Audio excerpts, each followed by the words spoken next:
लोहित विशेषण है, तक्षक विशेष्य है, लेकिन कभी भी तक्षक विशेषण और लोहित विशेष नहीं बनेगा। क्यों? तक्षक लाल रंग का ही होता है। नात्र तक्षको विशेष्य, यहाँ तक्षक विशेष नहीं बन रहा। तस्य लोहितत्व अव्यभिचारात्, तक्षक यहाँ विशेष नहीं, ये दे रहे हैं पतंजलिकार, यहाँ तक्षक विशेष नहीं, लोहित तक्षक, लोहित नात्र तक्षको विशेष्य तस्य लोहितत्व अव्यभिचार यद्यम लोहितो विशेषण न स्यात् तस्या विशेष्य अपेक्षत्वात्। यदि ऐसी बात है तो लोहित विशेषण नहीं हो पाएगा।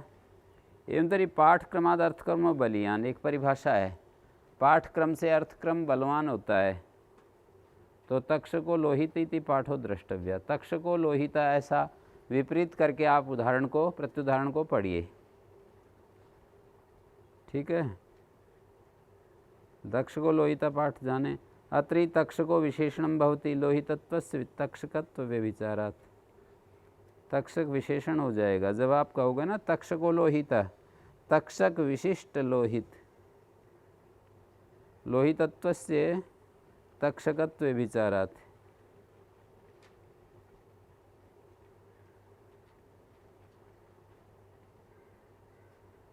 ये कह रहे हैं तक्षक सर्प, यही प्रत्युदाहरण यहाँ बनना चाहिए। पतंजलिकार ने ये किया, ये लोहितस तक्षक ठीक उदाहरण नहीं है। भवती लोहितो विशेषण, न्यासकार क्या कहता है, न तो तक्षको विशेष्यम, तक्षक विशेष नहीं होता, तस्य लोहितत्व अव्यभिचारात्, उसका लोहितत्व अव्यभिचरित है। भाई लोहित, तक्षक लोहित भी हो और काला भी हो तब तो लोहित विशेषण बने। लोहित तक्षक, न कि काला तक्षक हैं। यदि तरी तक्षको न विशेष, यदि तक्षक विशेष नहीं है, लोहित विशेषण कैसे हो गया? विशेषण से विशेष्यापेक्षत्व न च शक्यम तक्षकाद यद अर्थांतरम पटादिकम विशेष्यम तदपेक्षा लोहितस्य विशेषणत्वं परिकल्पयितुम् एवं ही लोहिताद यद अर्थांतरम तीव्र विषादिकम विशेषणम तदपेक्षम तक्षकस्य विशेष्यतम प्रसिद्ध। इसलिए कुछ लोग तो कहते हैं विस्पष्ट अर्थम भूयोर्ग्रहणम।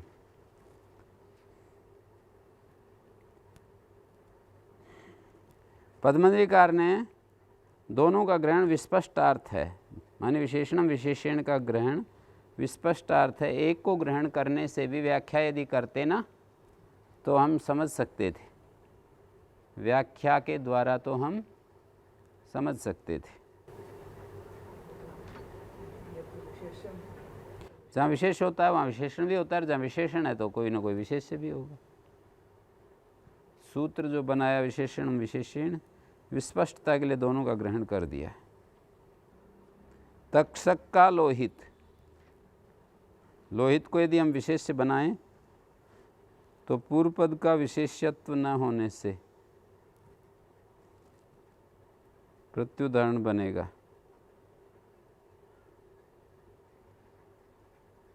लोहित तक्षक, ये समझने की बात है। ये जो तक्षक है ना, मेरे ख्याल में तक्षक जाति का सर्प वही है ना, काला सांप। पर तक्षक तब कहेंगे जब वो लाल रंग का हो।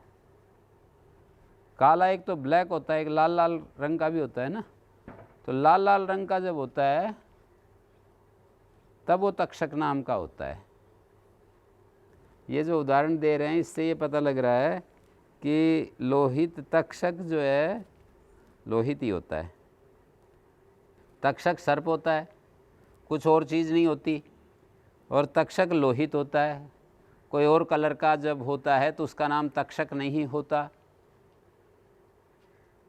और कलर का होगा ना सर्प जाति में, तक्षक तभी होता है जब वो लोहित हो। और कलर का होगा तो उसका नाम तक्षक नहीं पड़ेगा।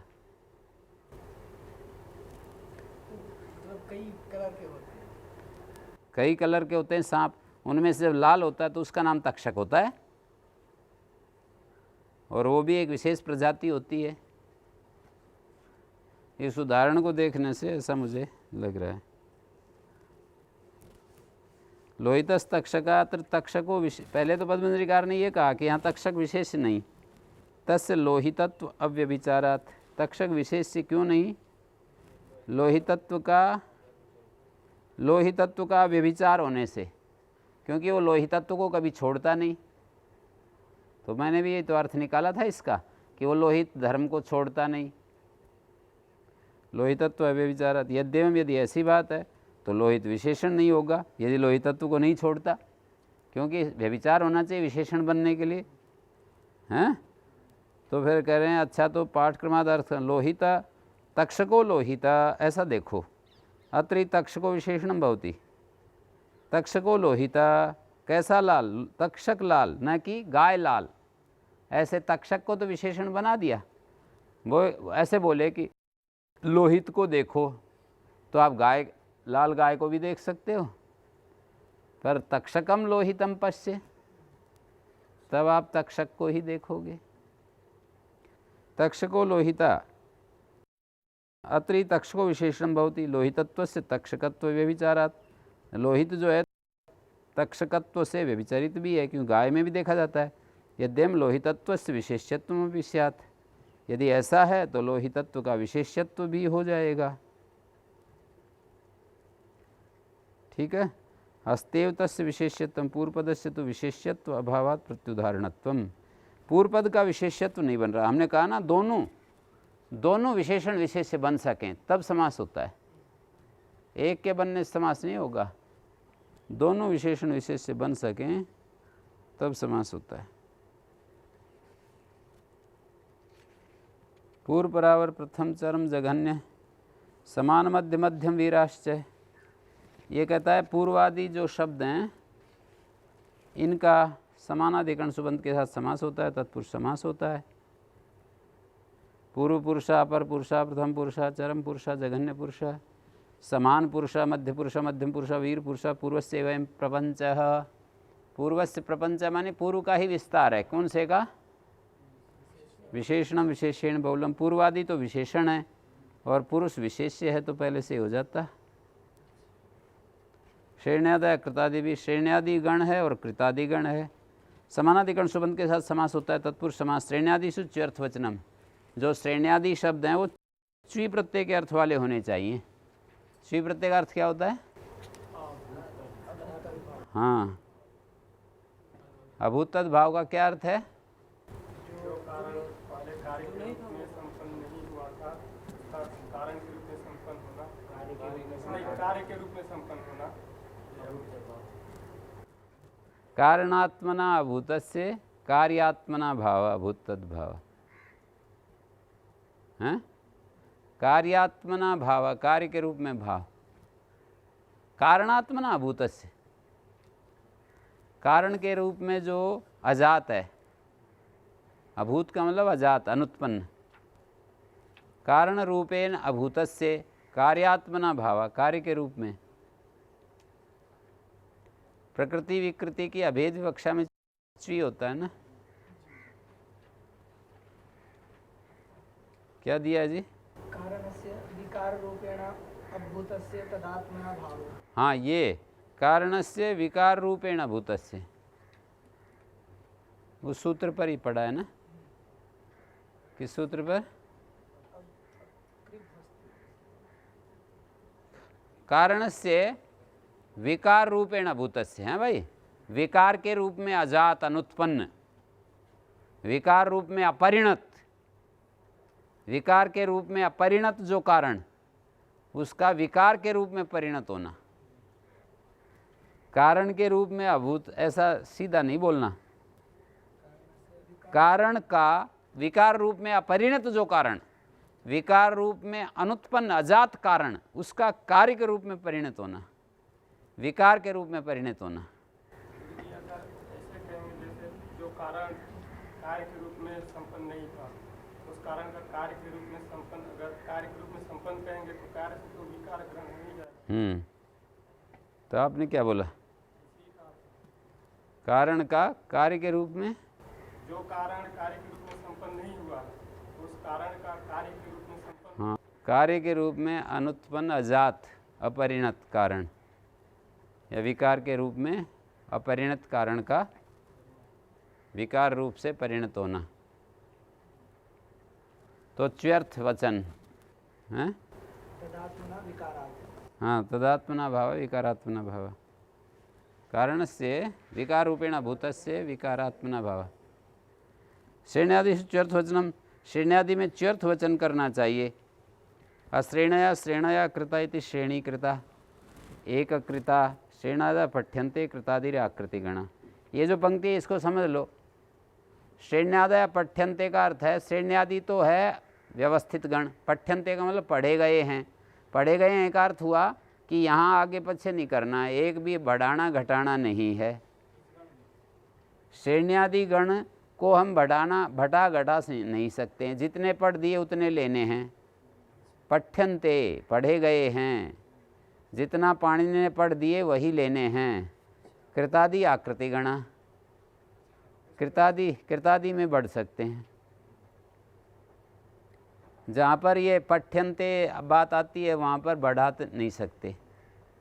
ऐसे जहाँ भी ऐसे कहेंगे ना ये पढ़े गए हैं, तो अब उसको बढ़ा नहीं सकते और भी, उस निश्चित कर दिए।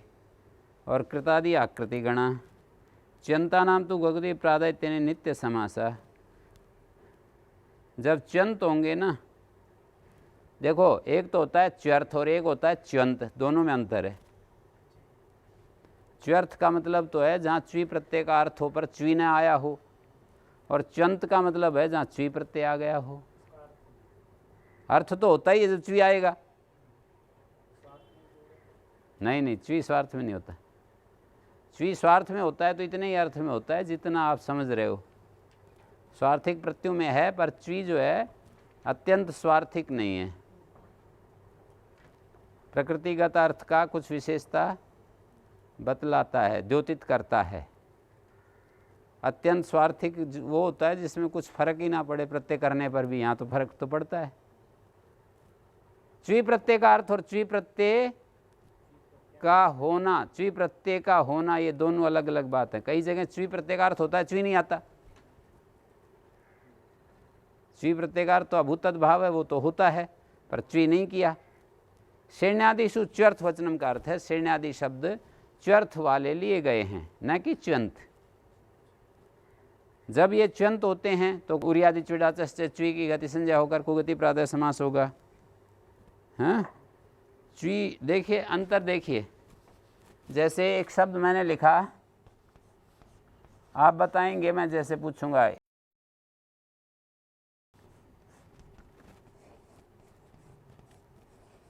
कौन सा शुद्ध है कौन सा अशुद्ध है, पहले तो ये बताएं।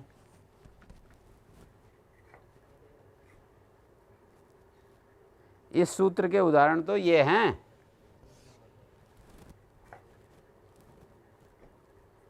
श्रेण्यादि शब्द जो अरस स्वीकारांत हैं, इस सूत्र के उदाहरण तो ये हैं। जब च्यर्थ वाले होंगे ना तब तो ये उदाहरण बनेगा, और जब च्यंत होंगे च्यंत तब ये वाला होगा। च्वी प्रत्यय जब होता है तो चौचय सूत्र से दीर्घ हो जाता है। ये च्वी के पर रहते दीर्घ हो जाता है। हाँ, कुगति प्रादय समास हो जाएगा। लिखा भी है यहाँ पर कि कुगति प्रादय च्यंता नाम तो कुगति प्रादय तेने नित्य समासा श्रेणी कृता, ये उदाहरण दिया ना दीर्घिकार का। तो ये, और जब इससे होगा तो श्रेणी कृता रस स्वीकार रहेगा। एककृता, पूगकृता, कुंडकृता, राशिकृता, ऐसे विशिखकृता, निचय ढेर।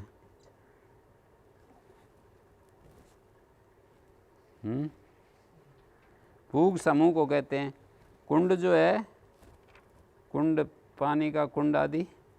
राशिकृता, विशिखकृता, शिखा रहित। हाँ, यत्र बाणा संपदन्ति विशिखा इव। शिखा रहित विशिख तो नहीं है। राशि ढेर को कहते हैं निधान, खजाना निधान। निधान सत्यस्य परमम निदानम, तत्सत्यस्य याद है?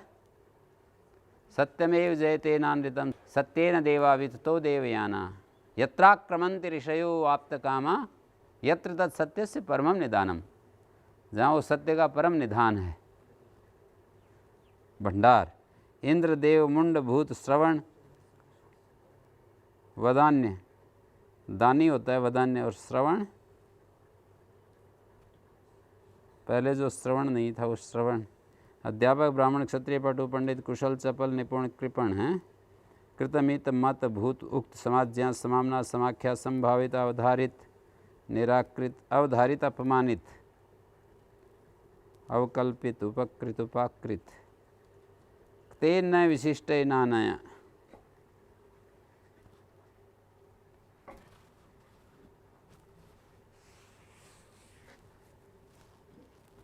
न विशिष्टेन जो शब्द है इसमें बहुब्री है और इसको बोलते हैं सावधारण बहुब्री।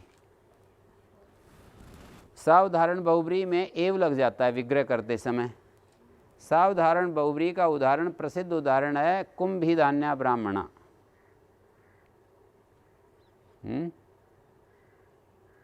ये सावधारण बहुब्री का उदाहरण है।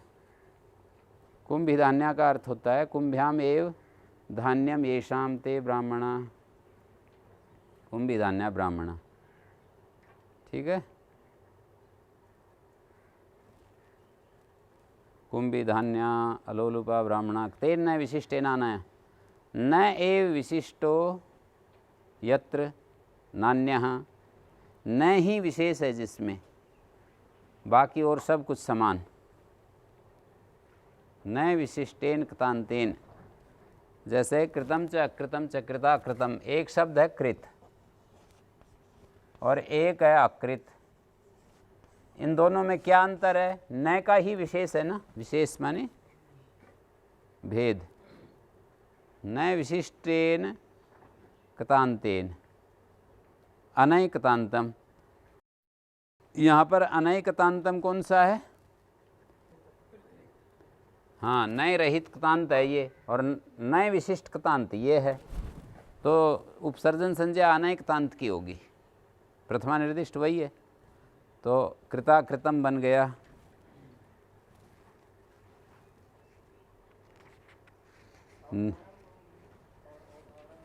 अवधारण निश्चय होता है, सावधारण बहुब्री एव लग जाता है। एव अवधारण का वाचक होता है, अवधारण अर्थ का वाचक होता है एव। तो देखिए यहाँ पर नया एव, मैं संधि विच्छेद करके लिख रहा हूँ। विशेषो यस, काशिका में दिया है यही, ये संधि कर दी है यहाँ वृद्धि रेचि। नया एव विशेषो यस्य, नय के द्वारा ही विशेष है जिसका। जैसे कृता कृतम में नय के द्वारा ही विशेष है और कुछ और किसी के द्वारा विशेष नहीं है।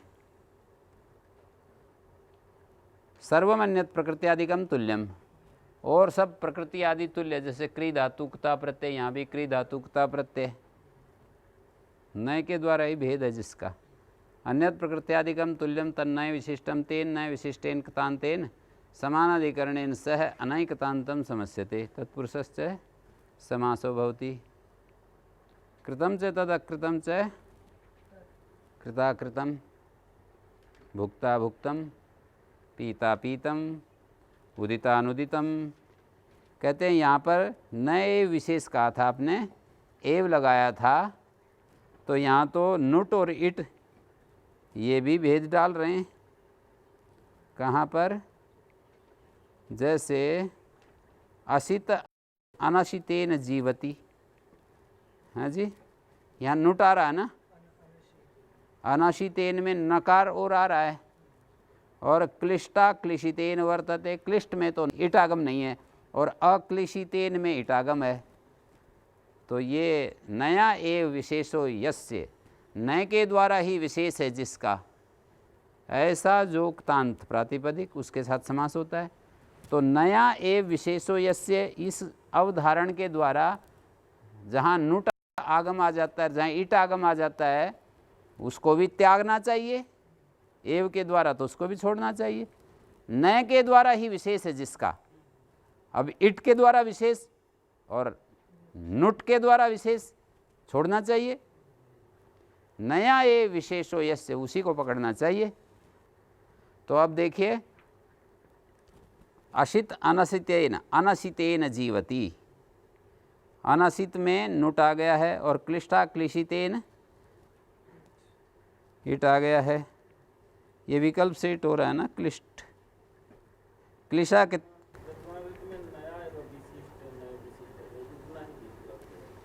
हाँ, मूल काशिका में नया विशेषो यस्य सर्वमन्यत प्रकृत्यादिकम तुल्यम तन्नय विशिष्टम शब्द रूपम बहुव्रीहि।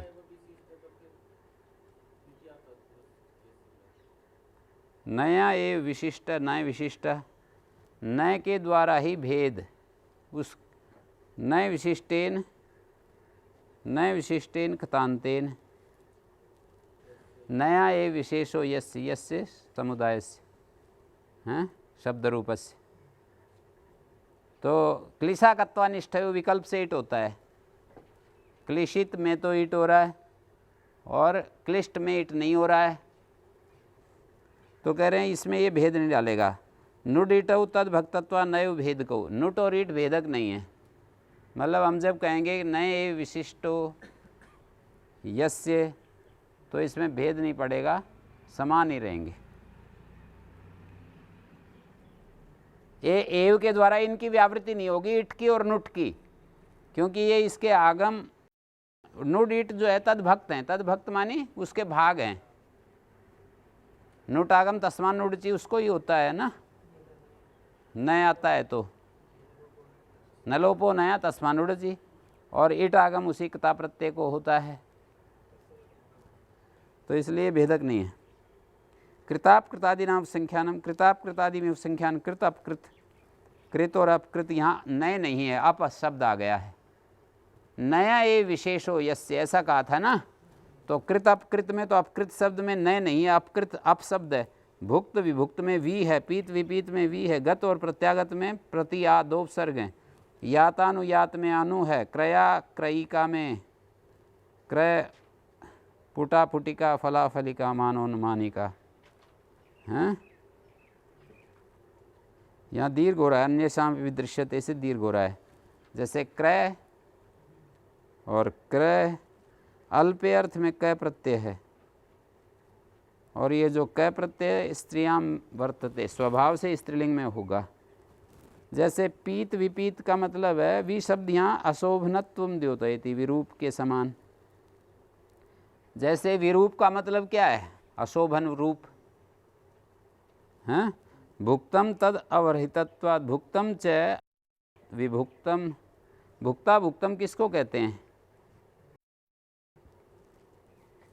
तद अत्यवहितत्वात् विभुक्तम च अशोभनत्वात्। भुक्त विभुक्तम तो वो होगा जो खाया भी है, रसोभन, अशोभनीय रूपेण भुक्तम। कृतम च भवति अपकृतम च, पीत विपीत, गमन गतम, गमन मानी गतम, प्रत्यागमनम मानी प्रत्यागतम, गया आया, हैं, बस तुरंत गया राया। जैसे कहे ना, मैं बस गया राया, पतंजलि गया राया, मेरे को ज़्यादा नहीं ठहरना। गमनम गत प्रत्यागतम, यातम च तदनुयातम च, तदानी में पुनर्गमनात् यातानुयातम। क्रया क्रयिका में अल्पे अर्थ में क प्रत्यय तदंत स्त्री में होता है। क्रया क्रयिका अन्य शाम विदृश्यते से दीर्घ हो रहा है, छठे अध्याय तीसरे पाद में अन्य शाम विदृश्यते। महान क्रया क्रय शब्देन उच्यते गोबलिवर्ध न्यायन। जैसे अल्प शब्द, अल्प अर्थ में क्रयी का, ये स्त्रीलिंग में होता है ना, क्रयी का, तो गोप बलिवर्ध न्याय से क्रय शब्द जो है महान क्रय के लिए आएगा। क्रयी का जो है अल्प अर्थ में है, तो क्रय महान अर्थ में हो जाएगा।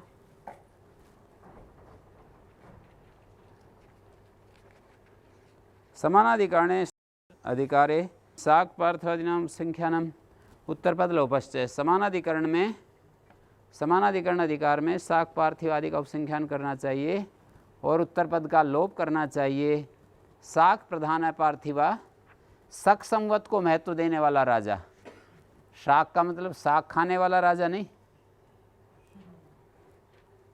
शक संवत को प्रमुखता देने वाला।